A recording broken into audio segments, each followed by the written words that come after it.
ให้กูนั่งสิสวัสดีครับน้องๆสวัสดีครับน้องๆและเพื่อนๆทุกคนผมชื่อแม็กซี่เป็นโปรดิวเซอร์รายการดูบอลครัวจิโกนางฟ้า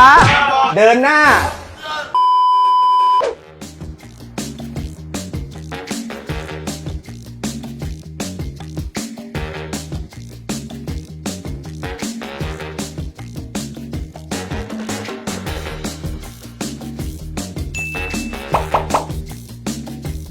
ต้องคิดเร็วทำให้ไว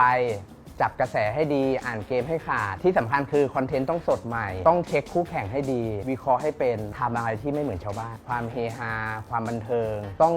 แฝงอยู่ในทุกอนูของคลิปเริ่มจากคอนเทนต์คุณต้องมีทีมที่ดี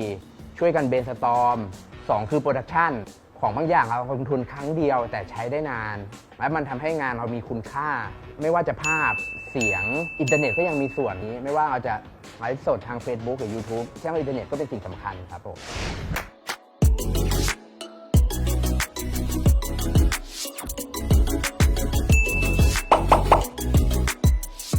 ทำไมถึงต้องใช้บริการที่เดอะเซอร์คัสสตูดิโอใช่ไหมครับห้องบางห้องเนี่ยแค่แพนกล้องไปก็ได้มุมใหม่ได้รายการใหม่ทั้งที่เราไม่ต้องเคลื่อนมูฟกองเยอะเดอะเซอร์คัสตอบโจทย์หมดมีทุกฟังก์ชันให้ใช้เรื่องของพ็อปความที่ทีมเราเป็นทีมไม่ใหญ่บวกกับบัดเจ็ตไม่เยอะที่เดอะเซอร์คัสเนี่ยมีพ็อปให้สามารถหยิบยืมได้ไม่ว่าจะเป็นโต๊ะเก้าอี้แจกันฟังก์ชันทุกอย่างแม้แต่ห้องครัวก็ใช้งานได้จริงถ้าใครเอา